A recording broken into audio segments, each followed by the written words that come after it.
प्रारंभ करते हैं हर्षवर्धन के बारे में।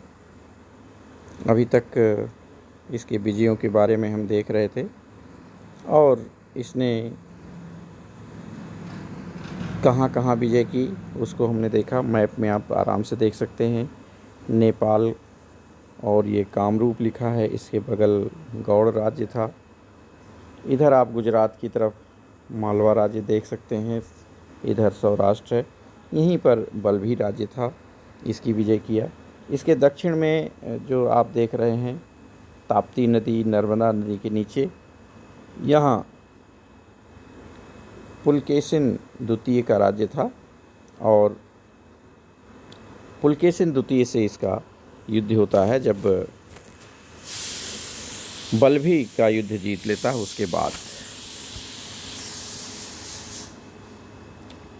ध्रुव भट्ट की पराजय बल्भी अथवा मालवा हर्ष की ना तो अधीनता में चला गया और ना उसके राजा ने कन्नौज साम्राज्य की अधिसत्ता मानी, ऐसा मजुमदार मानते हैं। वो कहते हैं कि मालवा के विरुद्ध अभियान के परिणामस्वरूप हर्ष को एक ऐसी सैनिक संघ का मुकाबला करना पड़ा जिसका नेता बादामी का चालुक्य पुलकेशिन द्वितीय और लाट नरेश मालव और गुर्जर राज्य के राजा थे। उनके अनुसार इस संघ की चुनौती में हर्ष मात खा गया। इसका आधार बताते हैं अहिहोड़ लेख, जिसमें कहा गया है पुलकेशिन की शक्ति की चकाचौंध से लाट, मालव, गुर्जर मानो यह बात औरों को सिखाने लगे कि शक्ति द्वारा पराजित होने पर कैसा व्यवहार किया जाता है। यानी ये मजूमदार जैसे लोग मानते हैं कि ये पुलकेशिन से हार गया और ऐसा कुछ नहीं है और इसे अपनी प्रभुता या कहें अपना एक कीर्ति खोनी पड़ी। दक्षिण के अभिलेख हम कहें पुलकेशिन द्वितीय का अभिलेख है, रविकीर्त के द्वारा लिखा गया 634 ईस्वी के अहिहोड़ लेख में यह ज्ञात होता है कि हर्ष और बादामी नरेश चालुक्य पुलकेशिन के बीच युद्ध हुआ, जिसमें हर्ष की हार हुई। जिसमें लिखा गया है, जिसके चरण कमलों पर अपरिमित समृद्धि से युक्त सामंतों की सेना नतमस्तक होती थी, उस हर्ष का हर्ष युद्ध में मारे हुए हाथियों का बीभत्स देखकर विगलित हो गया। ह्वेनसांग की इस बात का उल्लेख करता है कि पुलकेशिन ने हर्ष की अधीनता मानना अस्वीकार कर दिया था और उसकी जीवनी सीयूकी में लिखता है कि अपने सेनापतियों की सर्वदा असफलता और अपने कौशल की डींग मारते हुए आत्मविश्वास के साथ शीलादित्य ने सेना का स्वयं नेतृत्व करते हुए इस राजा के विरुद्ध युद्ध किए, किंतु न तो वह उसको हरा सका और न अपने अधीन ला सका। बात दोनों दिखाई देती। एक तरफ दिखता है कि हाँ यह जीता और दूसरी तरफ नहीं जीता, इस तरह की बातें आती हैं। हर्ष पुलकेशिन का युद्ध नर्मदा नदी के कहीं किनारे हुआ था और सकल उत्तरापथेश्वर हर्ष के ऊपर विजय के उपलक्ष्य में चालुक्य नरेश ने अपना दूसरा नाम परमेश्वर रखा था, क्योंकि परमेश्वर इसकी उपाधि थी। सुधाकर चट्टोपाध्याय का कहना है कि भारत में दो महान सम्राटों के बीच होने वाला यह अकेला अंतिम युद्ध नहीं था। उनके संघर्षों का तांता बाद में भी चलता रहा। 643 ईस्वी में किया गया कांगोद पर हर्ष का आक्रमण दक्षिण के प्रतिद्वंदी पुलकेशिन के विरुद्ध उसकी एक मोर्चेबंदी थी। देखिए, गंगोत पर भी इसने आक्रमण किया था और उसको जीता था हर्ष ने। तो यहाँ आता है कि अहिहोड़ अभिलेख में वर्णित हर्ष पुलकेशिन का युद्ध कब हुआ। अब उस लेख की तिथि 633-34 ईस्वी है। उसका समय उसके पूर्व होगा, क्योंकि जब लिखा गया तो निश्चित तौर पर अभिलेख लिखने से पहले यह घटना घटी, किंतु कितना समय पहले हुआ ये कहना मुश्किल है। फ्लीट कहते हैं कि यह 612 से पूर्व कभी नहीं हुआ, 608-9 में कभी हुआ होगा। पुलकेशिन के बाद के चालुक्य राजाओं के अनेक लेखों में यह कहा गया है कि उसने हर्ष की पराजय के फलस्वरूप अपना दूसरा नाम परमेश्वर रखा, लेकिन उसके 612 ईस्वी के हैदराबाद का जो ताम्रपत्र लेख है उसमें लेख में उसे परमेश्वर कहा गया है।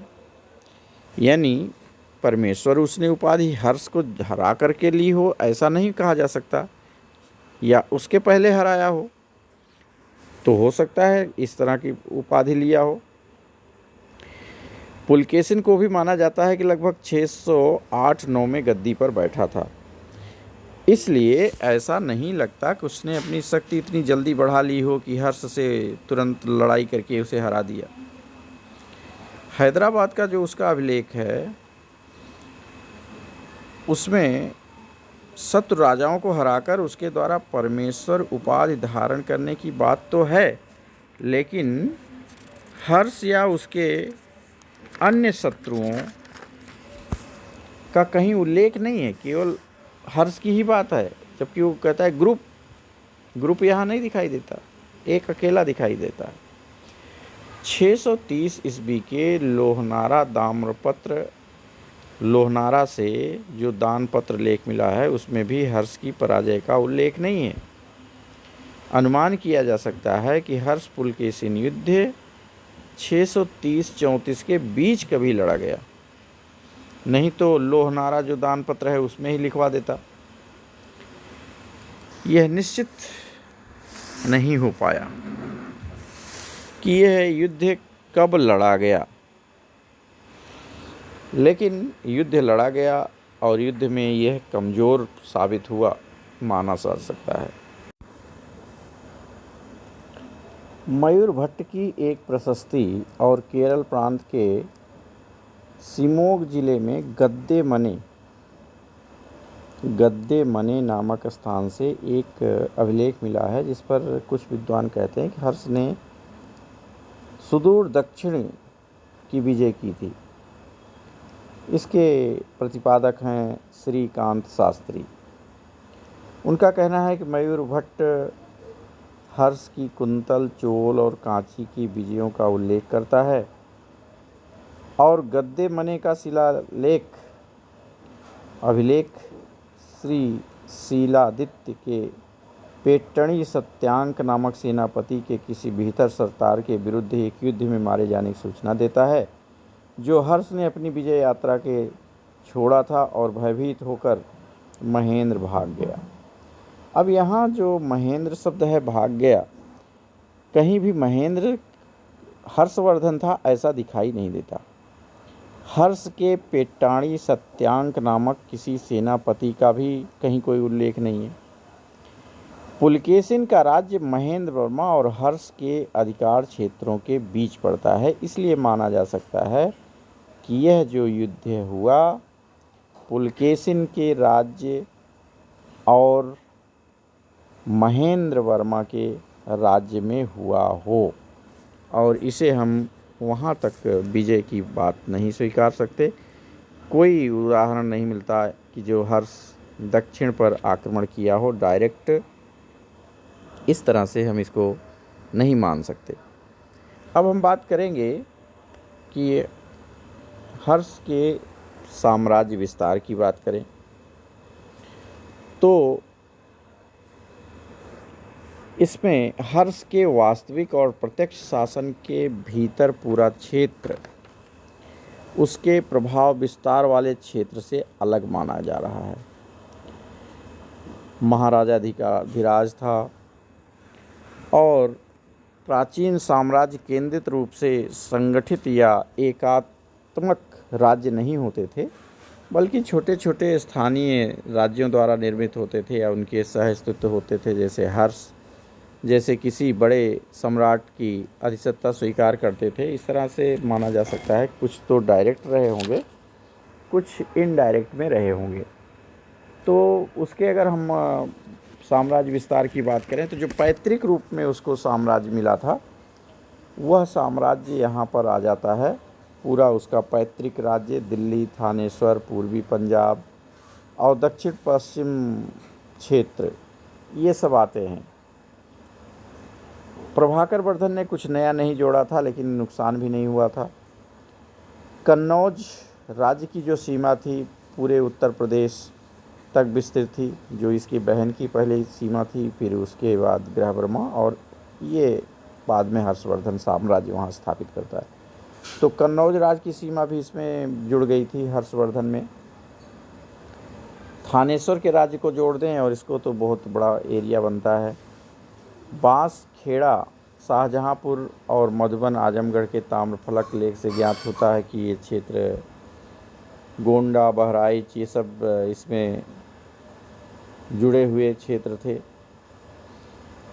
हर्ष उत्तरी और पश्चिमी बंगाल में शशांक जो द्वारा क्षेत्र थे वे भी अधिकार में किए गए थे। मा त्वान लिन का कहना है कि 641 ईस्वी में मगध राज की उपाधि ग्रहण की थी। इसका मतलब है कि उससे मगध प्रदेश को अधिकृत कर लिया था 641 ईस्वी तक। अब निधनापुर अभिलेख में कर्ण सुवर्ण पर भास्कर वर्मा के अधिकार की जो बात कही गई थी, उसे हर्ष की मृत्यु के बाद उत्पन्न अव्यवस्था का ही परिणाम मानना चाहिए। कुछ लोग सेक या फेंगचे के आधार पर यह मानते हैं कि शशांक पर हर्ष और भास्कर वर्मा दोनों ने साथ साथ आक्रमण किया है और गंगा नदी को उसको बीच में राज्य सीमा मान ली गई। कुछ इलानाफोटो, ये चीनी नाम है जिसको हम मुंगेर की बात कहते हैं, स्वानचांग कहता है कि पारदर्शी राजा गद्दी से हटा दिया गया और उसकी राजधानी को बौद्ध भिक्षुओं को दे दिया गया। तो वह भी क्षेत्र इसके अंतर्गत आता है। हर्ष जो था वो अपना दरबार लगाया था कजंगल जो राजमहल की पहाड़ियां हैं वहाँ कजंगल, तो यह भी इसके अधिकार में रहा होगा, निश्चित तौर पे रहा होगा। ह्वेनसांग उसे उड़ीसा का राजा कहता है, गंजाम जिले में भी अभिलेख मिलते हैं। ये सब पहले कन्नौज के अधिकार में जा चुके। उड़ीसा की अपनी यात्रा के समय जयसेन नामक एक बौद्ध सन्यासी को 80 गांवों की आय दान में देने का प्रस्ताव किया था, यद्यपि उसने स्वीकार नहीं किया। तो ये दान तभी संभव है जब गांव पर अधिकार हो। तो हर्ष जो है उड़ीसा के ऊपर अधिकार रखता था, इसमें कोई संदेह नहीं। दक्षिण में देखें तो इसकी साम्राज्य की सीमा नर्मदा नदी दिखाई देती है। उसके दक्षिण में पुलकेशिन का अधिकार दिखाई देता है। ये कहाँ तक विस्तृत था कहना कठिन है, लेकिन जो मालवा शब्द आता है बल्लभी का राजा ध्रुवभट्ट, उस पर कोई संदेह नहीं कि इसका अधिकार हो गया था। ध्रुवभट्ट ने प्रयाग की महामोक्ष परिषद में एक मित्र की राजा की हैसियत से भाग लिया था ध्रुवभट्ट ने, तो यहाँ भी माना जा सकता है इसे। ह्वेनसांग की जीवनी में दक्षिण भारत का राजा कहा गया है, जो उसकी स्वतंत्रता का द्योतक है। बल्लभी के पश्चिम के सभी छोटे छोटे राज्य हर्ष की राज्य सीमा के बाहर थे और स्मिथ का कहना है कि स्वीकार नहीं किया जा सकता। गुजरात और सौराष्ट्र उसके साम्राज्य में पड़ते थे। पूर्वी मालवा अवश्य उसके अधिकार में रहा होगा, ये माना जा सकता है। कामरूप के संबंध में हम कहें कि क्या संबंध था, तो निश्चित तौर पर अत्र देवेन अभिषिक्तः कुमारः एक शब्द आता है हर्ष चरित में, जिसमें ये मानते हैं कि कामरूप के राजा भास्कर वर्मा ने हर्ष की अधिसत्ता स्वयं मान ली थी और सम्राट द्वारा वह अभिषिक्त हुआ था। लेकिन यहाँ एक तो निश्चय नहीं है कि हर्षवर्धन के उपयुक्त उद्धरण का कुमार स्वानचांग या कुमार राज भास्कर वर्मा था। जब हर्ष थानेश्वर राज का उत्तराधिकारी हुआ, राज्यवर्धन की हत्या हुई, शशांक का बदला लेने की बात आई और दिग्विजय के लिए चला, तो भास्कर वर्मा का दूत हंसबेग मिला था। भास्कर वर्मा हर्ष के पहले ही अपनी गद्दी पर बैठ चुका था। ऐसी अवस्था में हर्ष द्वारा उसका अभिषेक नहीं किया गया था, यह मान सकते हैं। दोनों मित्र की हैसियत से थे और कन्नौज की सभा और महामोक्ष परिषद में दोनों मित्र की हैसियत से वहाँ रहे, तो यह जीवन माना जा सकता है कि वहाँ तक इसका साम्राज्य था, जो वेस्ट बंगाल में गंगा नदी है उसके पश्चिमी तट तक हर्षवर्धन का साम्राज्य था। ह्वेनसांग की जीवनी में एक घटना का उल्लेख मिलता है जहाँ कहा गया कि शीलादित्य राज ने यह सुना कि कश्मीर में बुद्ध का एक दांत रखा है। उसके दर्शन करने की इच्छा से कश्मीर की सीमा पर जाकर उसे देखने और पूजने की अनुमति मांगी। वो संघाराम में रखा गया था, वहाँ भिक्षुओं ने उसे देने से इनकार कर दिया, लेकिन वहाँ का जो राजा था उसने हर्ष को सौंप दिया। वह शक्ति प्रयोग द्वारा उसे कन्नौज उठा ले गया। यहाँ कोई चढ़ाई की या नहीं की ये क्लियर नहीं है कि हर्षवर्धन ने कोई कश्मीर पर कब्जा किया। यहाँ ये माना जा सकता है कि कश्मीर उसकी मित्रता के दबाव में अवश्य था और वो दांत देखने के बाद उसे लेके आ गया होगा और कश्मीर मित्रता के चलते या जैसे भी उसे नहीं रोका हो, यह माना जा सकता है। तो वो बुद्ध की दांत को लेके आ गया था और यह माना जा सकता है कि उत्तर भारत के जिन क्षेत्रों के शासकों के बारे में ह्वेनसांग बिल्कुल चुप है, वे भी कन्नौज के अधिकार में कुछ क्षेत्र रहे होंगे। इसमें कोई स्वीकार अस्वीकार की बात नहीं है, क्योंकि सीयू की इसलिए नहीं लिखा गया कि वो इतिहास लिख रहा था, बल्कि वो बौद्ध साहित्य उसका प्रमुख उद्देश्य था, उस ढंग से आया था, सोचने का उसका ढंग था। उसे चालुक्य अभिलेखों में सकलोत्तरापथनाथ कहा गया है, यानी पूरे उत्तर भारत का स्वामी कहा गया है। निश्चित तौर पर हर्षवर्धन पूरे उत्तर भारत पर राज्य करता रहा होगा और पंच भारतों की बात आती है, उसके भी प्रमाण हैं जो उसके उत्तर भारत में राज्य करने की बात आती है। ह्वेनसांग कहता है कि प्रयाग की जो महामोक्ष परिषद थी उनमें 18 राजाओं ने भाग लिए। निश्चित तौर पर वो छोटे छोटे राजा रहे होंगे और वे यहाँ आए होंगे और अच्छे से हिस्सा लिए होंगे। धार्मिक कार्य था इसलिए निश्चित तौर पर किए होंगे, आप मिले होंगे। बाणभट्ट हर्ष को चारों समुद्रों का अधिपति, महाराजाधिराज, परमेश्वर जैसी उपाधियां देता है। चक्रवर्ती सम्राट कहता है, राजाओं के चूड़ामणि द्वारा दमकते हुए नखों वाला कहता है। निश्चित तौर पर यह बताता है कि ये उत्तर भारत के क्षेत्र इसके अधिकार में रहे होंगे। निश्चित तौर पर इसका साम्राज्य बहुत विस्तृत था।